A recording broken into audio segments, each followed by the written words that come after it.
Good evening from the White House in Washington, D.C. Today, towards the end of May, I have the immense joy and honor to host and to be hosted in a way by Matthew Boyle that I'm very grateful to for offering this time to talk a bit briefly about interesting developments and, of course, a kind of first summary from the President Trump's first 100 and almost 20 days. Dear Matthew, it's a great pleasure. Yeah, thanks for having me. I would like to, if you can give us a glimpse of how things are in the White House after the first almost 4 months of President Trump in office. Yeah, well, I mean, love him or hate him. I mean, President Trump is doing everything he said he was going to do, right? Like, it's a frenetic pace in there. President Trump is remaking the U.S. government. He's remaking the U.S. position on the world stage. He's advancing American interests and pushing forward the America First agenda. I mean, just in the first 100 days, what you've seen him do with regard to the border and immigration is world level historic. Right? We had people in both political parties in the United States saying all year last year that we needed some big piece of legislation. We needed a new Senate bill or something like that to be able to secure the border. No, all we needed was a new president. We got a new president and the border's secure, right? Like, so there's not people coming across. What you're seeing happen with the immigration enforcement is incredible. What you're seeing happen with the tariffs and reorienting the U.S. position on the world stage. The president is rallying our friends and allies to our side, and he's putting our adversaries on notice. So I think that what's happened here in the first 120 days or so of President Trump's second term in the White House is truly historic. It's going to go down as one of the most action-packed presidencies in American history, if not the most. And I think that to paraphrase our friend Kimberly Guilfoyle, who's going to be the U.S. ambassador to Greece as soon as she's confirmed by the U.S. Senate, the best is yet to come. And I really do think the best is yet to come. I think there's so much exciting stuff on the horizon here from President Trump.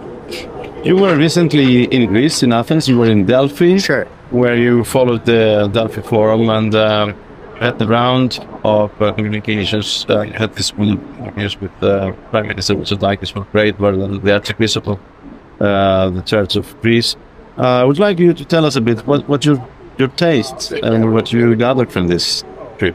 Yeah, I think that President Trump looks at everything geopolitically, and the people of Greece, the Greek government, are a major player on the world stage. And a partner for the United States geopolitically, as the president is trying to reorient the U.S. position to focus on China. One of the biggest things we talked about when we were there, I talked to Prime Minister Mitsotakis about this. I've spoken to President Trump about it. I've spoken to other world leaders, including our Secretary of State, about this. That we talked about when we were in Greece was the IMC Corridor. And that stands for, IMC stands for India, Middle East, Europe Economic Corridor. President Trump signed, when Prime Minister Modi of India was here in the United States back in the early days of his second term here, signed an agreement that expanded efforts that were already underway for the United States to engage in this IMC corridor. It's the first Western-led answer to China's Belt and Road Initiative, and where China has been spreading their malign communist influence worldwide. What you have is, and then this is what Prime Minister Mitsotakis told me, and I'm paraphrasing here. You have on one side the world's biggest democracy in India.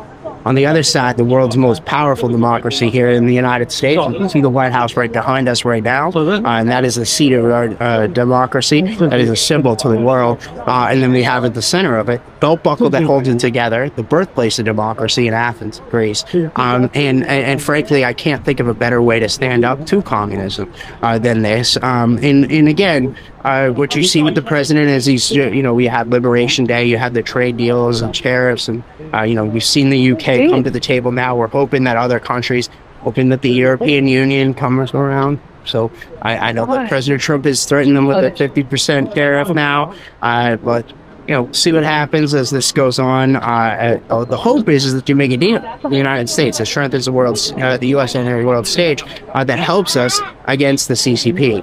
So we'll see as it all develops. But I think that the big picture, the takeaway from my trip to Greece, and when I was there interviewing the Prime Minister, and again, I've talked to the President about this, I've talked to other people around him in his cabinet and so on and so forth, is that what they're trying to do is, really prepare the United States. We're coming up on our 250th birthday as a country, right? July 4th begins the 250th year of this country. We want to be here for another 250 and another 250 after that and another 250 after that. So if we're going to do that, we need to really strengthen ourselves as a country and stop the decline that we've been on for the last several decades. One of the significant phase transitions, I call it, in the new Trump presidency is the fact that all this seems to get to an end. As a matter of fact, also has been supported by the USA, which is in the process of cleaning up things. And I know that in Greece there are many people who are concerned about the deeds of USA in the previous years. Just to remind that last year, Secretary Blinken had asked from the Greek government to ensure that the law for the LGBTQ marriage will pass. And that was a kind of an aspect of the U.S. strategic relation. So where things are now when it comes to USA? When it comes to USAID, the big picture is that President Trump has directed Secretary of State Rubio to overtake the program, right? And so Rubio is now overseeing and conducting a review of all U.S. taxpayer dollars. Americans are rightfully concerned and are right to be concerned about the use of their tax dollars. American tax dollars should advance American interests on the world stage. It's a really easy thing to say. Pushing woke nonsense and cultural insanity, whether it be the transgendered stuff or the LGBTQ nonsense or the interests of socialists and communists and so on and so forth. It all needs to DEI, that stuff needs to be it needs to stop, right? They need to be advancing American interests on the world stage. Nobody's saying that we aren't going to use our tax for good reasons, right? We are, right? We're not cutting off all USAID money. In fact, they're giving waivers in certain places where it makes sense to American interests on the stage. However, our tax dollars in their use has been perverted so long by these globalist establishment people, and frankly, it's refreshing, I think, to a lot of Americans, especially in the 90 era. I don't know if these are Trump supporters or not. I see some MAGA hats walking around. I see some Trump supporters. So I think that a lot of these people are very excited to see finally some sanity brought back to the use of our money. That's how you spread our strength around the world. And you're going to see President Trump and his team continue to do that over the course of as he continues his second term. And I guess, would you agree that there is also a moral component in this issue, given also that the fact that President Trump has stated clearly that there are only two genders, two sexes, man and woman, and so I guess this is also having an impact of how Trump administration makes a kind of recovery, so to say, on a global level, right? Sure, yeah, and I think that a lot of cultural leaders around the world are looking at President Trump and they're excited as he's talking about this stuff. It's really a moral renaissance again that we're seeing in the world stage. In fact, when I was in Greece in Athens, I interviewed the Archbishop of the Greek Orthodox Church there, almost too, and he is very pleased with what we're seeing from President Trump, particularly on this question of the gender question.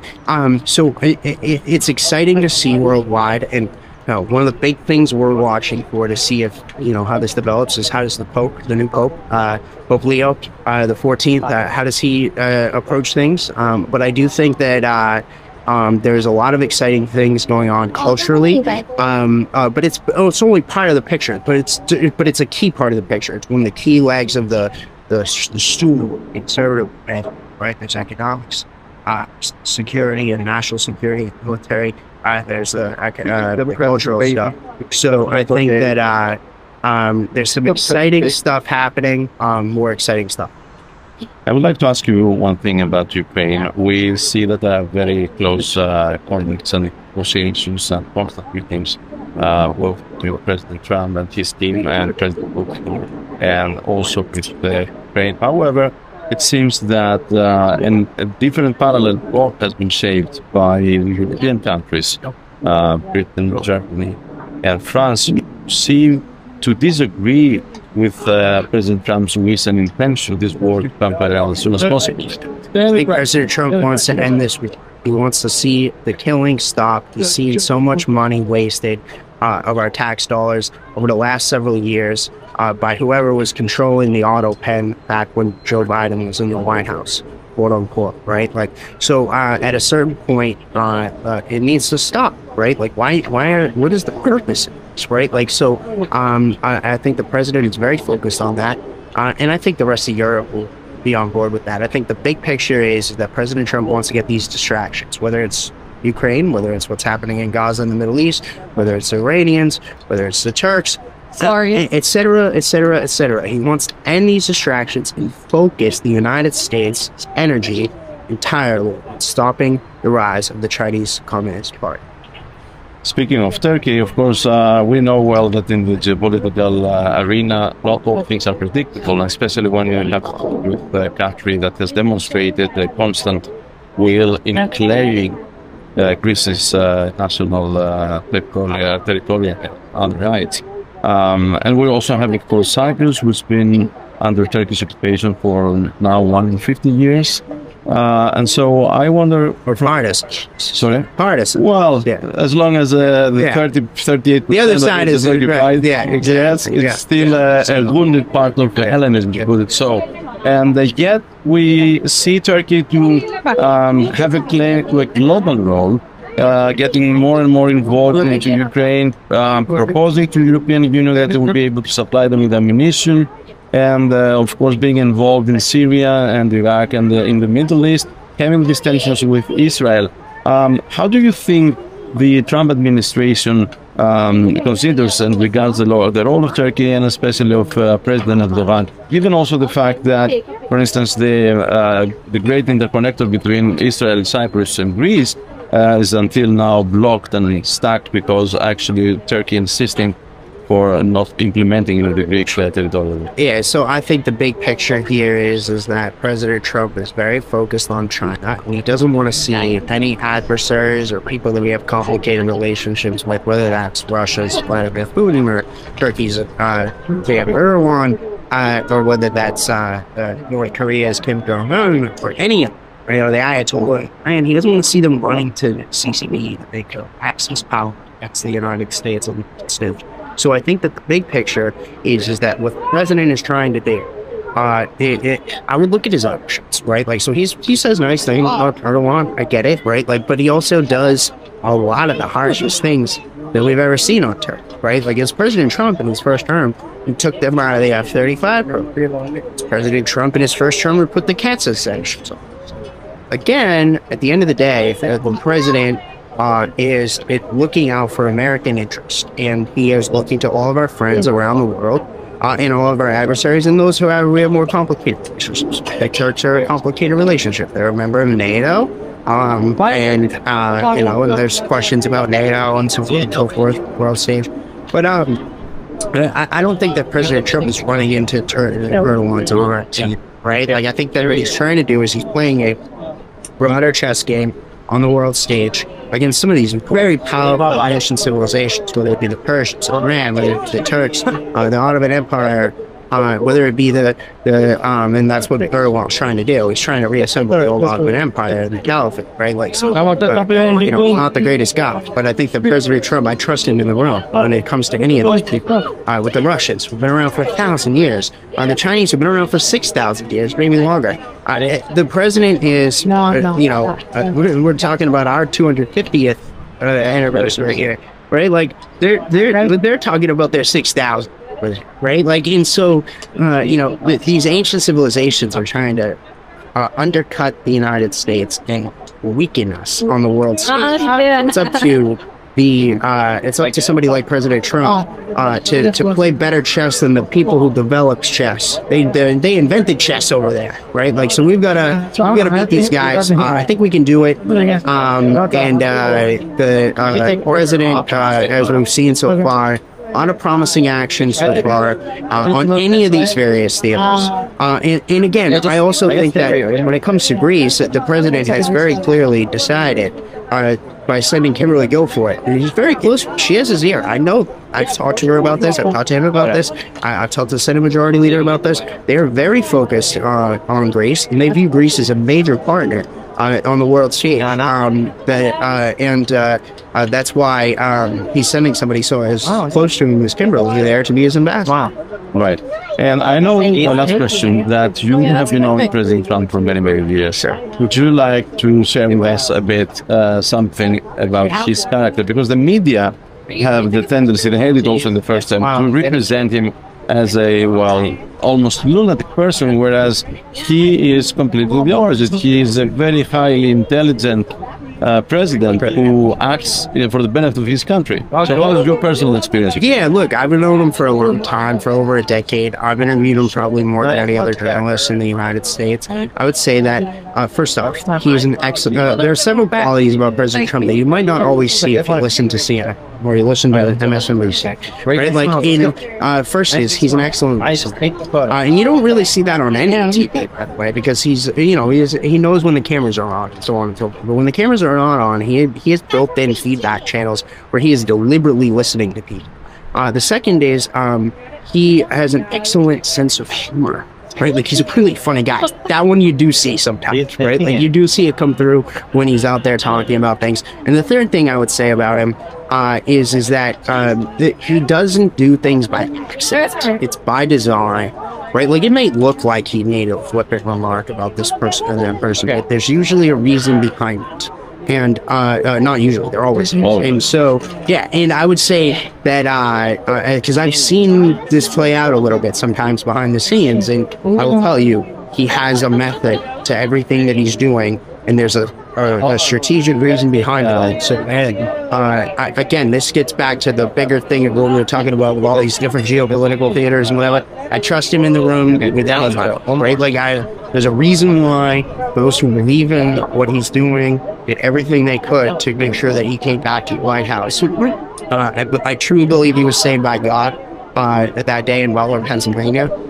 And I think that that moment demonstrates that there are higher plans for this nation. And President Trump is actually doing it. He's doing a great job so far. We'll see how things go from here. Ladies and gentlemen, Matthew Boyle for the White House here in Washington, D.C. Thank you so much, dear Matthew, for this discussion. Thank you.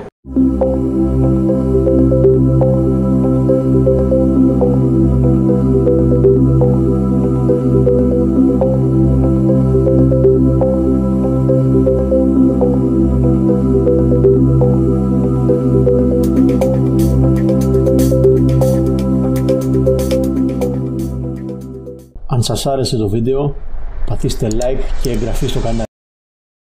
Για να λαμβάνετε πρώτοι τις ειδοποιήσεις για νέα βίντεο, πατήστε και το καμπανάκι. Σας ευχαριστούμε θερμώς για την υποστήριξη.